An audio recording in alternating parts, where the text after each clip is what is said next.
Today I'd like to talk about the pursuit of happiness. I want to start off with two considerations. Number one, genetics.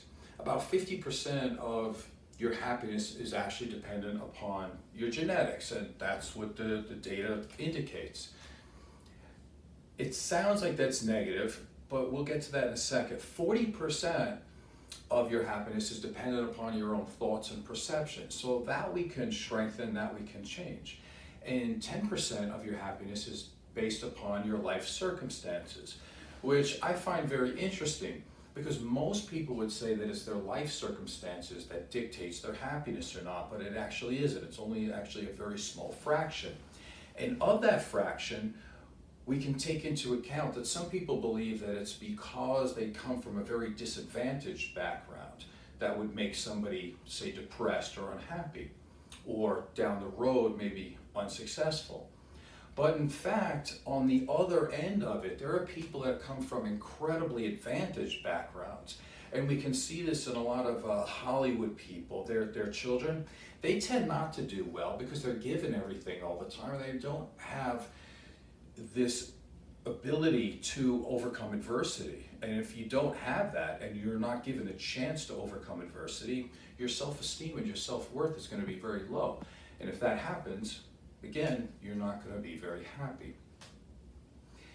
The other thing I want to talk about is we have a very, very difficult time as human beings with our intuition. Our intuition is almost always wrong. If you ask somebody what it takes to be happy or what they will need to be happy, you're going to hear answers like, I need a lot of money, I need a lot of fame, I want a mate or a girlfriend or a boyfriend or husband or wife to make me happy. Even you'll hear a lot of kids saying, I want to be on social media because I want to be popular. All of these answers are wrong to some extent, and in some ways they're completely wrong. And here are some of the barriers, and here's some of the reasons why. Number one is human beings, we have what we call reference points. So let's say we're on social media. What you're doing is you're looking at everybody's highlight reel. And because of that, social media tends to be one of the biggest reasons why people today have anxiety and depression and they hate their own life, because they're using other people's highlights as a reference to theirs. So it makes them feel bad. Hedonic adaptation means that you get used to something, right? Hedonism means that you're searching for all pleasure with no pain. So for example, somebody will say, well, I want to buy these material things. I want to get a brand new car. Great, get a brand new car, but there's always somebody down the street that has a better car. Or next year they're coming out with another car that's even better than the one you have. So your happiness level goes down. One of the interesting things about buying something that's supposedly great quality is that it lasts a long time. And anything that lasts a long time, you get used to. And by definition of hedonic adaptation, you're going to get bored with it. So whenever we take money to be happy and we buy something, we're already in the loop that we're going to be sad down the road. So what we're looking for is not to buy a material thing. We want to buy experiences. And then in that sense, we can always have that experience, and that experience will never disappear. Let's take money again as another example of what supposedly makes people happy. If you make up to about $50,000 a year, you should be able to get your basic life needs met. Money will make you happy up until a point, because you do need to have those needs met. But as you start creeping up and then you get into, say, $75,000 a year, the data tells us that anything over $75,000 a year doesn't make you at all any happier. So if we use that as the cutoff point, and yes, $75,000 a year means you're doing well, but it doesn't mean you're super rich by any stretch of the imagination. So there's a big difference between what people think we need and what people actually need to have in order to make them happy. Another way that money is an interesting source of happiness is if you have $5, how can you maximize your happiness? You're like, well, $5, what are you going to do with that? Easy. Spend it on somebody else. Again, the data and the evidence tells us that spending money on other people will make us happier, and it will make them feel cared about and happier. So let's say you have $20. Same thing. Spend it on somebody else. Let's say you go and get lunch with somebody. You buy them lunch and you spend time with them. So now we have both. We're doing a kindness for somebody and we have a social connection. So that's a way that we can actually increase our chances of being happy. Another way to increase our chances of being happy is called time affluence. Again, in America, it seems like affluence is only associated with the more money I make, the more affluent I will be, but that's not true. The more money you make, probably you're spending more time to get that money. You may not even know who your family members are anymore. So affluent, just in terms of money, also is a decrease in your affluence of time. So the studies tell us that it's the balance that's really important.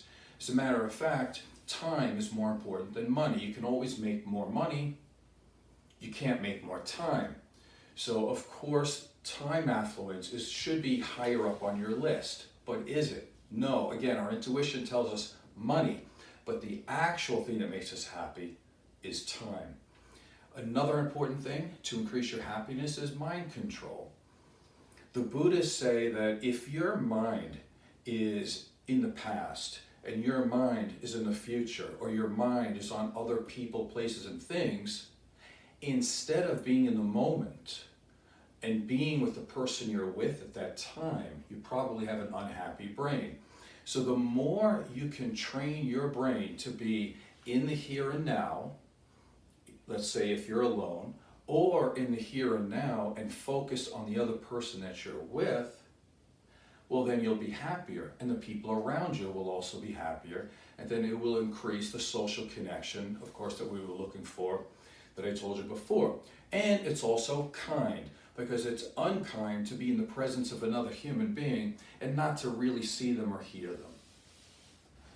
Another thing to make us more happy is healthy practices. And what would that be? It would be sleep. If you're getting 5 hours of sleep a night, you would be considered to be sleep deprived. So you want about 7 to 8 hours of sleep a night. You want to eat good nutritional food. And of course you want a good exercise program. Now I made a slight mistake before because I left this out. The other thing that people say that will make them happy is to have the perfect body. Well, as a lifelong bodybuilder, let me shed some light on this. Shine some light on this, I should say. First of all, from my own experience and knowing people, I can tell you that that's not true. And the evidence on this also backs me up. But there's a way to help you be happier, and I'm going to tell you how to do that. All the data and the evidence shows that if you want a perfect body, but you go the surgical route for it, or you're doing something like injections or whatever it might be, some type of cosmetic surgery, that's the equivalent of buying a material good. It's there, it can be compared to other people, and over time you get used to it.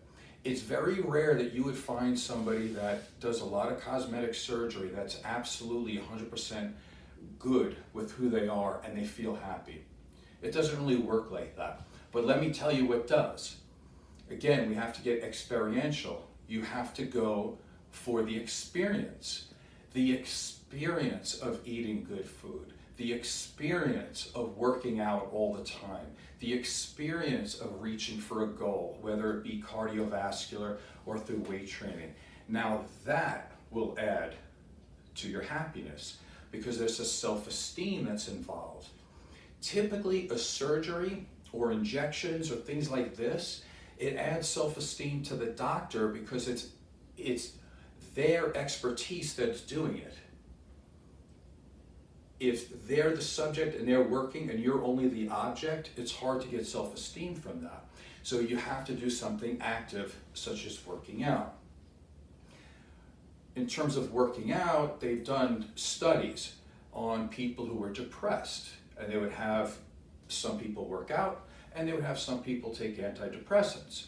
Well, after a 12-week study, who do you think would win that?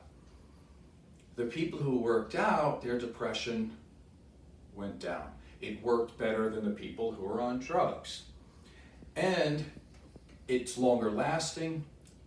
The training or the working out is permanent. Drugs keep you in that state all the time, and it doesn't help you in the long run to become happier and healthier.